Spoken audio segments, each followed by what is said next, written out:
Hey guys, welcome to Clix Corner. Today I am talking about a subject that has probably made my Clix group chat the most articulated it has ever been back when they were first announced, and it is WWE Heroclix.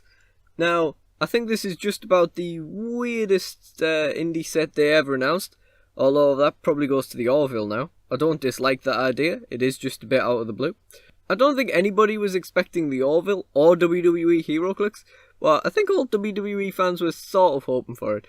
And on the day they were announced, we had all kinds of daft ideas for what they could do, managers as entities and stuff like that, shift and focus people, and it was really cool.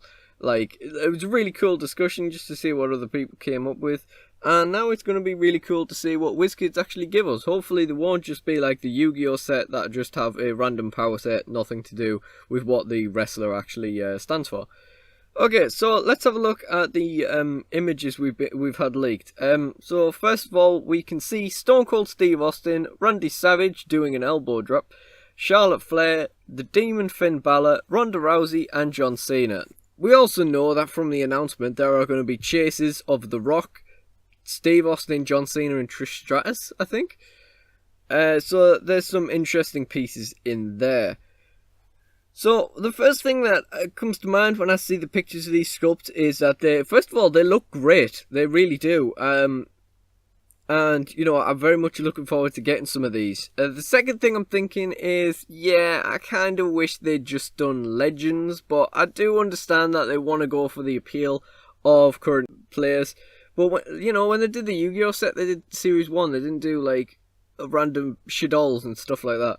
But, I'm going to get over it. Because, it's absolutely fine this way too. So, I'm kind of hoping that Charlotte Flair has, I've already made this joke once today, but I'm hoping she's got, phase and teleport, because she would literally get in where a draft wouldn't see WrestleMania match card. Ronda Rousey's pretty cool, the sculpt, I'm not really, I'm a bit surprised they went for that kind of, flying sculpt. It's a bit different. But Randy Savage and Finn Balor are both doing their finishing moves, which is interesting. I'm wondering whether that's going to be a thing, like a finishing move trait or something like that. The other two, Cena and Austin, aren't doing that. And Charlotte Flair's just kind of doing an entrance thing. So I feel like it might be a minor thing on some of the figures. The Cena and Austin might be chases which don't have it or something. I don't know. There might be multiple versions of them. We're just gonna have to see. But it's very exciting times, and I'm very interested to see where this goes. I really hope they don't mess this set up. The set's probably going to be really good. Whether you're able to actually get more than one chase from 5 different bricks in your local store is a different question, and whether they're whether your Finn Balor is going to be painted well is another question. But okay, I'm not here to moan today, I'm just here to say there's a lot of potential with this set, and I'm really looking forward to it. So let me guys think what you think they're going to do with the set in the comments, and I'll make sure to have a read through those. Thank you for watching guys, goodbye.